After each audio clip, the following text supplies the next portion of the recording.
آج ہم ادب کے ایک ایسے سمندر میں غوطہ زن ہو رہے ہیں جو صدیوں سے پڑھنے والوں کو اپنے اندر کھینچتا رہا ہے۔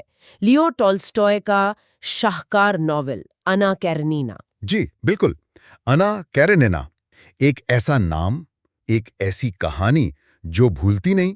ہمارے پاس اس حوالے سے کچھ نوٹس اور اقتباسات بھی ہیں۔ اینا کیرنینا، پیشن، ڈیوٹی اینڈ ٹریجڈی کے عنوان سے ان میں کافی دلچسپ نکات ہیں کرداروں اور تھیمز پر۔ ہاں وہ اہم ہے، وہ ہمیں گفتگو کو سمت دینے میں مدد دیں گے۔ تو مقصد صرف کہانی دہرانا نہیں بلکہ اس کے ذریعے ٹولسٹوئے کے گہرے سوالات کو سمجھنا ہے۔ محبت، فرض، سماج، زندگی کا مطلب، یہ سب کچھ۔ بالکل، اور یہ دیکھنا کہ یہ آج بھی کیوں اتنا متعلقہ ہے نا، 19ویں صدی کی کہانی آج بھی کیوں ہمیں اپنی سی لگتی ہے۔ اور وہ مشہور ابتدائی سطر کون بھول سکتا ہے؟ تمام خوشحال خاندان ایک جیسے ہوتے ہیں، ہر ناخوش خاندان اپنے طریقے سے ناخوش ہوتا ہے۔ کیا کمال کی سطر ہے، یہ فوراً قاری کو پکڑ لیتی ہے نا؟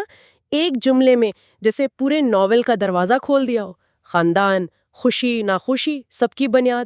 صحیح، یہ بتاتا ہے کہ یہ صرف ایک رومانوی کہانی نہیں، یہ معاشرے اور انسانی نفسیات کا گہرا مطالعہ ہے۔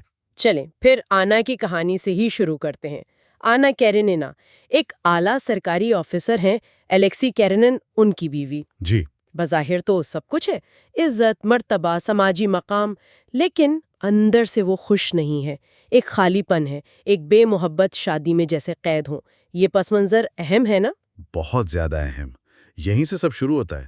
کیرنن جو ہیں وہ صرف شوہر نہیں، وہ ایک طرح سے علامت ہیں۔ کس چیز کی علامت؟ وہ علامت ہیں فرض شناسی کے، سماجی رتبے کے خیال کے، جذبات پر قابو رکھنے والے معاشرے کے۔ ان کی شادی میں محبت کی جو کمی ہے نا، وہ اس وقت کے معاشرے کی عکاسی ہے۔ اچھا، یعنی جہاں ذاتی خوشی کی زیادہ اہمیت نہیں تھی۔ بالکل، ذمہ داریاں، سماجی توقعات، بس۔ اور یہی چیز، یہ بے محبت شادی آنا کے اندر وہ طوفان پیدا کرتی ہے جو بعد میں آتا ہے جب کاؤنٹ الیکسی ورونسکی آتا ہے۔ ورونسکی، نوجوان پرکشش فوجی افسر۔ جی، جس میں شاید وہ سب کچھ تھا جو کیرنن میں نہیں تھا۔ کم از کم آنا کو ایسا لگا۔ ان کے درمیان ایک شدید کشش پیدا ہوتی ہے، مغناطیسی کشش، جو بہت جلد ایک پرجوش محبت بن جاتی ہے۔ ہاں، اور یہ وہ چنگاری تھی جس نے انا کی بظاہر پرسکون زندگی کو بالکل الٹ پلٹ کر دیا۔ اور یہاں دیکھنے والی بات یہ ہے کہ اس کا فوری اثر کیا ہوتا ہے معاشرے میں۔ 19ویں صدی کا روس، اعلیٰ طبقہ، یہ تعلق ایک بہت بڑا سکینڈل بن جاتا ہے فوراً۔ جی، اور یہ ہمیں سیدھا اس موضوع پر لاتا ہے جس پر ہمارے ذرائع بھی زور دیتے ہیں، معاشرہ اور منافقت۔ منافقت کس طرح؟ اس طرح کہ مردوں اور عورتوں کے لیے اصول الگ الگ تھے، دوہرا معیار جسے کہتے ہیں۔ ورونسکی کے لیے شاید یہ ایک مہم جوئی تھی، لوگ بھول جاتے۔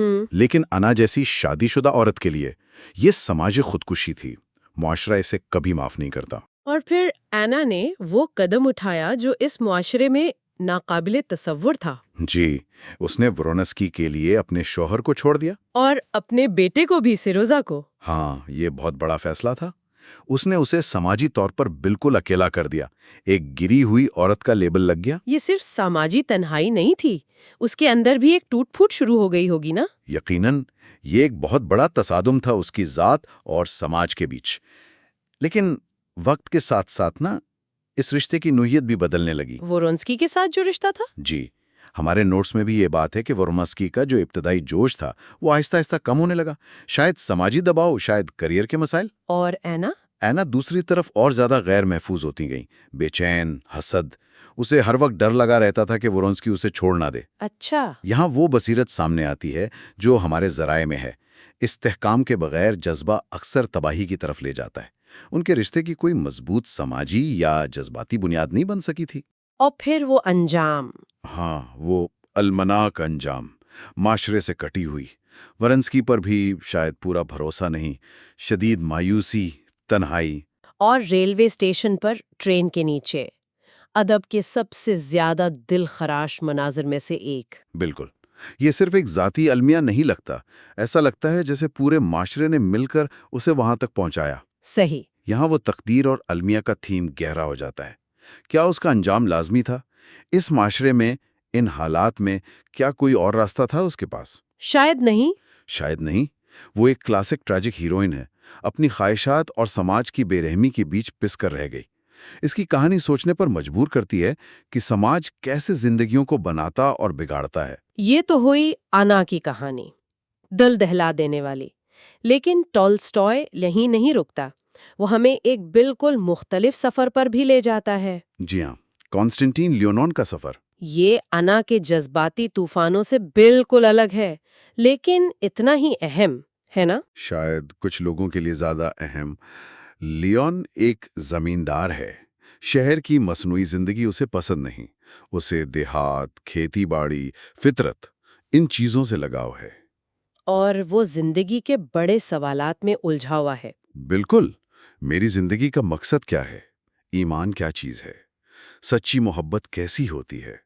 اس کی توجہ اینا کی طرح صرف رومانوی جذبے پر نہیں، بلکہ گہری وجودی تلاش پر ہے۔ کیا یہ کہہ سکتے ہیں کہ لیون کا کردار ٹالسٹائے کے اپنے خیالات کا عکاس ہے؟ ہاں، کافی حد تک۔ اس کا سفر روحانی سکون اور زندگی میں اصل معنی ڈھونڈنے کا سفر ہے۔ وہ کھیتی باڑی میں نئے تجربے کرتا ہے، کسانوں کو سمجھنے کی کوشش کرتا ہے، فلسفہ پڑھتا ہے، مذہب پر غور کرتا ہے۔ اور آخر کار اسے سکون ملتا ہے۔ ایک طرح کا سکون، کٹی شگروباتسکایا سے شادی، بچے کی پیدائش اور ایک سادہ عملی قسم کی ایمانی کیفیت تک پہنچ کر اسے وہ استحکام اور اطمینان ملتا ہے جو اینا کو کبھی نہیں ملا۔ تو یہاں ایمان اور نجات کا تھیم آتا ہے۔ جی، بہت خوبصورتی سے۔ کٹی کا کردار بھی دلچسپ ہے۔ شروع میں تو وہ بھی ورونسکی کی طرف مائل ہوتی ہے نا؟ جی ہاں، بالکل، لیکن پھر وہ لیون کا انتخاب کرتی ہے، اور وہ ناول میں ایک طرح سے استحکام، وفا اور خاندان کی مثبت تصویر بن جاتی ہے۔ انا کے بالکل برعکس۔ یہ تضاد ٹالسٹائے نے جان بوجھ کر دکھایا ہے۔ لیون اور کٹی کا مستحکم رشتہ، اگرچہ اس میں انا والے ڈرامے نہیں ہیں، اسے انا کے دونوں رشتوں کے سامنے رکھا گیا ہے۔ پہلے کیرینن کے ساتھ بیرو شادی، پھر ورونسکی کے ساتھ تباہ کن محبت۔ تو شادی اور خاندان کا موضوع یہاں مزید واضح ہوتا ہے۔ بالکل، ناول یہ نہیں کہتا کہ محبت بری ہے، لیکن سوال اٹھاتا ہے کہ کیا صرف جذبہ کافی ہے؟ کیا سماجی اور روحانی بنیادوں کے بغیر محبت چل سکتی ہے؟ لیون اور کٹی کی کہانی تو کہتی ہے کہ نہیں شاید۔ ہاں، ان کی کہانی بتاتی ہے کہ حقیقی دیرپا خوشی شاید روایتی اقدار میں ہے، خاندان، ایمان، کوئی بامقصد کام۔ یہ بات اس نقطے سے جڑتی ہے جو ماخذ میں ہے، حقیقی تکمیل ایمان، خاندان اور مقصد سے ملتی ہے، نہ کہ عارضی خواہشات سے۔ تو ٹالسٹائے گویا زندگی کے دو راستے دکھا رہا ہے۔ ایسا ہی ہے، آنا کا المناک زوال اور لیون کی کہہ لیں کہ پرسکون نجات۔ تو اگر ہم ان سب باتوں کو سمیٹنے کی کوشش کریں، جو مرکزی موضوعات سامنے آئے ہیں وہ ہیں محبت اور جذبہ اور اس کے خطرناک پہلو۔ جی، جو آنا کی کہانی میں نظر آتے ہیں۔ پھر شادی اور خاندان، جس کی متضاد مثالیں ہیں آنا کے رشتے اور لیونکٹی کا رشتہ۔ صحیح۔ پھر معاشرہ اور منافقت، وہ دوہرا معیار خاص طور پر۔ بہت اہم موضوع۔ ایمان اور نجات کی تلاش، جو لیون کی کہانی کا مرکز ہے، اور آخر میں تقدیر اور المیہ، جو آنا کے کردار سے جڑا ہے۔ کافی وسیع کینوس ہے یہ تو۔ جی، وسیع ہے۔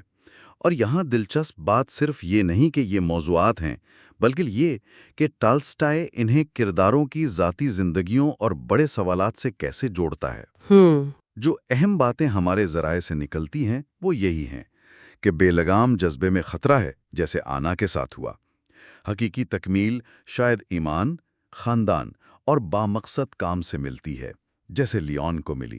اور سماجی ناانصافی۔ ہاں، سماجی ناانصافی اور دوغلاپن خاص طور پہ عورتوں کے حوالے سے تباہ کن ہو سکتا ہے، اور یہ کہ زندگی میں ہمارے انتخاب ہمیں بالکل مختلف انجام تک لے جا سکتے ہیں۔ ٹالسٹائے صرف کہانی نہیں سنا رہا، وہ ہمیں سوچنے پر مجبور کر رہا ہے۔ واقعی، تو آنا کیرینینا کا یہ جائزہ ہمیں دکھاتا ہے کہ یہ ناول اپنی مرکزی کردار کے المیے، لیون کی متوازی تلاش اور اس وقت کے روسی معاشرے پر اپنی گہری تنقید کی وجہ سے کتنا اہم اور لازوال ہے۔ بالکل، آنا کی کہانی دل کو چیر دیتی ہے، لیکن لیون کی کہانی ایک امید بھی دیتی ہے، ایک راستہ دکھاتی ہے، اگرچہ وہ راستہ بھی آسان نہیں۔ اور شاید اسی لیے یہ ناول آج بھی اتنا طاقتور ہے۔ جی ہاں، اس کی پائیداری اسی میں ہے کہ یہ ان انسانی جدوجہدوں کی بات کرتا ہے جو وقت اور جگہ کی قید سے آزاد ہیں۔ محبت کی الجھنیں، فرض اور خواہش کی کشمکش، سماجی دباؤ، اپنی شناخت اور زندگی کے معنی کی تلاش۔ یہ وہ سوالات ہیں جو ہمیشہ رہیں گے۔ ہمیشہ رہیں گے، اور آنا کیرینینا کو ادبی حقیقت پسندی کا شاہکار مانا جاتا ہے۔ مطلب یہ حقیقی زندگی، انسانی نفسیات، سماجی حقیقتوں کو اتنی باریک بینی اور سچائی سے دکھاتا ہے کہ کردار آج بھی زندہ لگتے ہیں۔ اور جاتے جاتے سامعین کے لیے ایک سوال چھوڑ جاتے ہیں جو ہماری اس گفتگو سے ہی نکلتا ہے۔ ضرور۔ یہ سوچنے کی بات ہے، کیا وہ سماجی دباؤ اور توقعات جن کا سامنا آنا کو تھا، آج کے معاشرے میں بھی کسی نہ کسی شکل میں موجود ہیں؟ کیا آج بھی ذاتی خواہش اور سماجی امیدوں کے بیچ کا ٹکراؤ المیے کو جنم دے سکتا ہے؟ شاید اس کی شکلیں بدل گئی ہوں، لیکن کیا وہ کشمکش آج بھی ویسی ہی ہے؟ بہت اہم سوال ہے۔ اس پر غور کرنا شاید ہمیں اپنے زمانے کو سمجھنے میں بھی مدد دے۔